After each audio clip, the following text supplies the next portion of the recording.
possible to apply for the award. It allows them to benchmark themselves, it allows them to compete, and of course, it allows them to celebrate when they succeed. ICICI Bank Business Banking and CNBC TV18 present the Emerging India Awards 2011. Coming soon.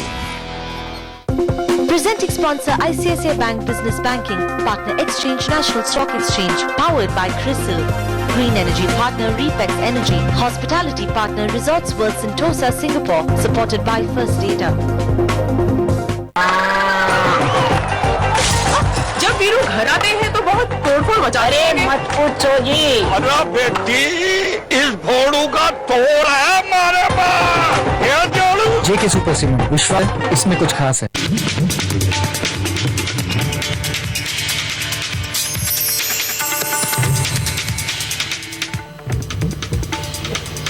सुबह आपका स्वागत है। आप देख रहे हैं future city of India Aurangabad special, और हम बात कर रहे हैं औरंगाबाद जब इतने सुनहरे वर्तमान में जी रहा है तो इसका आगे का भविष्य और सुनहरा कैसा हो सकता है, इस पर इंडस्ट्री और शहर की जो बड़ी आवाजें हैं वो आज कार्यक्रम में हमारे साथ हैं।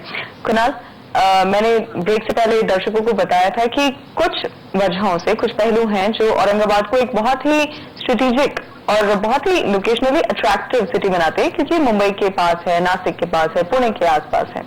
लेकिन फिर भी कनेक्टिविटी के कुछ इश्यूज हैं जो इंडस्ट्री ने हमारे कुछ स्टोरीज में रेज किए थे। उनका कहना था कि घोटी या मनमार्ग से जो जुड़ी हुई रोड्स या ब्रॉड गेजेस हैं वो थोड़ी कमजोर है, वहां पर कनेक्टिविटी कमजोर है। अगर वो हो जाए तो आगे का रास्ता ठीक ठाक है, तो वहां पर कुछ कदम उठाए जा रहे हैं या नहीं? एक्चुअली यहाँ से जो सबसे बड़ा पास में जो कार्गो जंक्शन है दैट इज मनमाड, और मनमाड यहाँ से अगर कनेक्शन प्रॉपर मिल जाता है, उसके एफर्ट सेंट्रल रेलवे के साथ हमारी चालू है, अभी तक वो प्रयास पूरी तरह से सफल नहीं हुआ है। अगर वो हो जाता है तो लॉजिस्टिक्स के हिसाब से जो इंडस्ट्री को अपना माल वाहतुक जो करना है यहाँ से ट्रांसपोर्ट करने के लिए, उसके लिए अच्छा एक मदद हो जाएगी। पैसेंजर ट्रेन 2-3 ट्रेन हैं अभी मुंबई के लिए। We have connectivity to Nagpur. Mumbai के लिए प्रयत्न करना चाहिए कि एक फास्ट ट्रेन, शताब्दी जैसी ट्रेन अगर हमारी हो जाती है तो पैसेंजर मूवमेंट भी हमारा जो है इफेक्टिवली हो पाएगा। तो एयर ट्रैफिक दैनंदिन उसमें जो है इंक्रीज हम देख रहे हैं। अभी जो हमारा करंट एयरपोर्ट है इसका एक्सपेंशन 92 से लेकर अभी तक होता है, और फर्दर हम लोग एक 400 हेक्टेयर लैंड में रीजनेबल उसको जो है काफी बड़ा स्वरूप दे रहे हैं। बाकी जगह पे कनेक्टिविटी साउथ इंडिया में, नॉर्थ इंडिया में भी बढ़ाने की कोशिश इसमें की जाएगी। सो कनेक्टिविटी कुछ एरियाज का एक जो लोकेशन है अब उसके ऊपर उसकी कनेक्टिविटी जो है विकसित होती है। टाइमलाइन सेट किया है आपने अपने? हम लोगों ने एयर का तो अभी हमारा काम शुरू हो गया है। So the expansion of the airport and related connectivity issues जो एयर संबंधी हैं वो अभी अगले 1 साल 1.5 साल में थ्रू हो जानी चाहिए। सेंट्रल रेलवे के साथ जो बात चल रही है उसमें भी जल्दी रिजल्ट आने चाहिए with in the next 2 years। I think that problem should be sorted out. And एक जो बड़ी बात है जो एक डीएमआईसी के थ्रू जो हो रहा है कि DMIC basically is going to be a corridor, multimodal corridor रहेगा। बड़ी गाड़ियां जो माल ट्रांसपोर्ट के लिए यूज की जाती हैं, डबल लेयर्ड माल जिसमें होता है ट्रांसपोर्ट होता है, तो we will have a direct corridor from Mumbai which is a financial capital to the national capital. तो ये कॉरिडोर में हम लोग लिंकअप हो जाएंगे। तो इस कॉरिडोर से लिंकअप हो जाने के बाद में जितना भी इंडस्ट्रियल ट्रांसपोर्टेशन का प्रॉब्लम है वो सॉल्व हो जाएगा। प्लस जो लोकल अभी इश्यूज हैं सेंट्रल रेलवे की, ये 2 साल में, तो I think next 2 years 2.5 years में we should see all these problems कि हमारे इनका इसका सोल्यूशन हमें मिल जाएगा। ओके, यानी कनेक्टिविटी की प्रॉब्लम आप सॉल्व करने की कोशिश में। लेकिन धूत साहब एक और बात कर रहे थे यहाँ पे कि नई इंडस्ट्रीज जैसे कि आईटी, इनको भी यहाँ पे आना चाहिए। आप हालांकि एक ट्रेडिशनल इंडस्ट्री से जुड़े हुए हैं, पर क्या ये नई इंडस्ट्रीज, नई कंपनीज आ रही हैं? मुझे लगता है कि आईटी के लिए औरंगाबाद नया डेस्टिनेशन, नेक्स्ट डेस्टिनेशन नहीं बन सकता है। आईटी के लिए इसलिए जरूरी इंफ्रास्ट्रक्चर के सेगमेंट्स हैं या कॉम्पोनेंट्स हैं, पिलर्स हैं। एक तो हो गया फिजिकल इंफ्रास्ट्रक्चर, जिसके बारे में यहाँ चर्चा हुई कि ये काफी अफोर्डेबल यहाँ पर जगह स्पेस मिल सकती है, that's one infrastructure. Social infrastructure, क्योंकि वहां पर यंगस्टर्स काम करेंगे, उनके लिए यहाँ मॉल्स की जरूरत होगी, वहां पर बहुत अच्छे सिनेमा हॉल्स की जरूरत होगी। The life should be really lively and livable. वो इंफ्रास्ट्रक्चर औरंगाबाद में तैयार हो रहा है। और तीसरा इंफ्रास्ट्रक्चर है people infrastructure. We need people coming out of very good educational institutions who would qualify to be the employees of those IT units. अगर आप बेंगलोर की ग्रोथ स्टोरी देखें, हुना में जो देखें, why IT industry has come there? It's because it was an educational hub, and they were producing the type of graduates, type of educationally qualified youngsters that this industry would employ. तो ये अब औरंगाबाद में होने जा रहा है. औरंगाबाद में इतने सारे इंजीनियरिंग कॉलेजेस हैं, यहाँ से लोग निकलेंगे.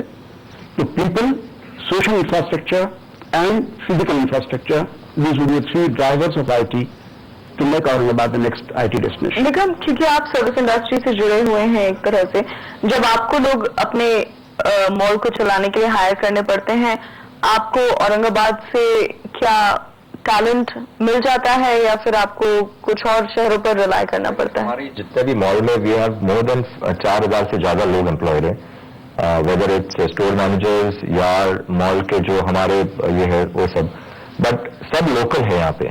सो कोई भी टैलेंट ऐसे नहीं है कि हमको बॉम्बे या पूना से लानी पड़ती है यहाँ पे. जैसे कागलीवाल जी ने बताया कि यहाँ पे कॉलेजेस काफी अच्छे हैं, तो काफी स्टूडेंट्स का इन्फ्लो है यहाँ पे जो आता है हमारे पास, and they are quite talented and they are very happy to accept them to go back to Bombay और दिल्ली. और एक चीज ऐसे डेवलपमेंट से जैसे मॉल है, ये इतना बड़ा इंफ्रास्ट्रक्चर आता है यहाँ पे, तो और काफी और भी आएंगे, तो लोकल जो ब्रेन ड्रेन है वो यहीं पर रुकता है, वो जाता नहीं है बाहर. तो इससे शहर का और विकास होता है जब आपकी टैलेंट यहीं पे होती है, and they are also quite happy to be in their own city. तो मौके यहाँ पे मिल रहे हैं. लेकिन मैं करना चाहूंगा जो पटेल साहब ने कहा है. देखिए, एक डिफेक्ट जो हमारा था यहाँ, जो हमने रिकॉग्नाइज किया कि यहाँ के जितने विद्यार्थी थे उनकी अंग्रेजी बोलने की क्षमता बहुत कम होती थी, और ये डिसएडवांटेज था. लोग यहाँ अंग्रेजी बोलना पसंद नहीं करते, अंग्रेजी लिखने में कमजोर रहते. तो एजुकेशन तो वो इंग्लिश में लेते थे, इंजीनियर्स, डॉक्टर्स, ऑल, लेकिन फिर भी उनको मराठी बोलने में ज्यादा कंफर्टेबल रहता था. तो अभी फिनिशिंग स्कूल से शुरू हुए हैं कई, जिनमें बच्चों को, और अभी जितने इंजीनियरिंग कॉलेजेस हैं उन्होंने सबने शुरू किया है, जिसमें बच्चों को इंग्लिश में कम्युनिकेशन की प्रोफिशिएंसी पढ़ाने की बात की जा रही है. और ये काफी इसका इफेक्ट पड़ा है ऑलरेडी. जहां तक टैलेंट है, टैलेंट में कोई कमी नहीं है, कम्युनिकेशन में कमी थी. कम्युनिकेशन के साथ विश्वास भी बढ़ता है. हाँ, विश्वास भी बढ़ता है. तो वो एक बहुत बड़ा गैप यहाँ पर सभी लोगों ने मिलकर के, इंडस्ट्री ने, चैम्बर ने, यहाँ के लोकल इंस्टीट्यूशंस ने, सबने मिलकर के, और बाहर से भी लोगों ने उसमें मदद की. तो एक बहुत स्ट्रांग काम इसके बारे में चल रहा है. तो ये प्रॉब्लम ज्यादातर छोटे शहरों में सामने आती है, और अच्छा कि आपने यहाँ पे इनिशिएटिव लिया. वक्त थोड़ा कम है हमारे पास, लेकिन कुणाल, आईटी की जो बात हो रही थी, तो आईटी पार्क्स प्लान्स हैं, कुछ काम चल रहा है? आईटी के लिए एक्चुअली जैसा कागलीवाल साहब ने बताया, all the drivers are there. Industries अभी उतनी सारी नहीं आई हैं औरंगाबाद में. जैसा मैंने कहा, इंडस्ट्री बेसिकली जो अपना मैन्युफैक्चरिंग हब अभी औरंगाबाद रहा है. IT is more human intensive industry, और उसके डायनेमिक्स अभी पुणे की तरफ ज्यादा रहे हैं. Pune incidentally is exporting lot of software. लेकिन औरंगाबाद में फ्यूचर जरूर है, और इसके बारे में थोड़ा रिसर्च जो है करने की जरूरत है, और मेरे ख्याल से IT इंडस्ट्री के लिए एक अच्छा माहौल यहाँ पे उपलब्ध हो सकता है. तो लेकिन एजुकेशन इज ड्राइवर. एजुकेशन हमारे यहाँ पे आज 15 इंजीनियरिंग कॉलेजेस हैं, मेडिकल कॉलेजेस हैं, 6000 प्लस प्रोफेशनल डिग्री लिए हुए बच्चे हमारे जो है हर साल प्रोड्यूस होते हैं. तो that man power is there, and therefore this kind of industry can definitely be driven. हम लोगों ने एक छोटा सा प्रयोग किया था TCS के साथ, कुछ बच्चों को लिंक करने की कोशिश की थी. तो BPOs में उनके जो है कुछ बच्चे हमारे एब्जॉर्ब हुए थे, विच कम फ्रॉम द बहुत जो गरीब बच्चे थे, गांव में रहने वाले थे. उनको हमने टैलेंट एब्जॉर्ब करने के लिए एक कार्यक्रम लिया था. तो ऐसे बहुत सारे प्रयोगों से ऐसा दिखता है कि that future is already there, but unexplored है. यहाँ पर हम एक बार दूध साहब के पास जाना चाहेंगे, क्योंकि जो सब पास जाइए, बेसिक चीज जो है, हर चीज के लिए गेस्टेशन पीरियड होता है.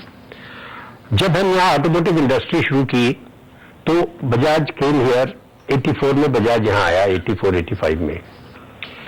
काफी प्रॉब्लम्स हुई. जब हमने यहाँ पर लोकल इंडस्ट्री डेवलप करनी शुरू की, 96 से ऑनवर्ड शुरू हुई, तो टाइम लगता है, गेस्टेशन पीरियड है. IT उसी तरह, IT के लिए न्यूक्लियस यहाँ रखा गया है. 3-4 अच्छी कंपनीज यहाँ शुरू हो गई हैं. यहाँ से काफी लोग सॉफ्टवेयर में काम करने लग गए हैं. तो एक न्यूक्लियस रखा गया है, और इस न्यूक्लियस पर इन ए गिवन पीरियड ऑफ टाइम ये बहुत बड़ा इंफ्रास्ट्रक्चर तैयार हो जाएगा, ये हमारा विश्वास है। जी दूध साहब, आपके पास आना चाहूंगी। आपके मुताबिक औरंगाबाद को एक कॉस्मोपॉलिटन सिटी बनाने के लिए और क्या स्टेप्स उठाने की जरूरत है? औरंगाबाद में कॉस्मोपॉलिटन सिटी के लिए अभी एक स्पोर्ट्स एक एरिया है कि औरंगाबाद में अभी स्टेडियम बना है, वहाँ पे एक नया स्टेडियम बना है। अगर वहाँ पे रणजी लेवल या नेशनल लेवल के टूर्नामेंट्स अगर वहाँ चालू हो जाते हैं तो औरंगाबाद में स्पोर्ट्स का एक बहुत बड़ा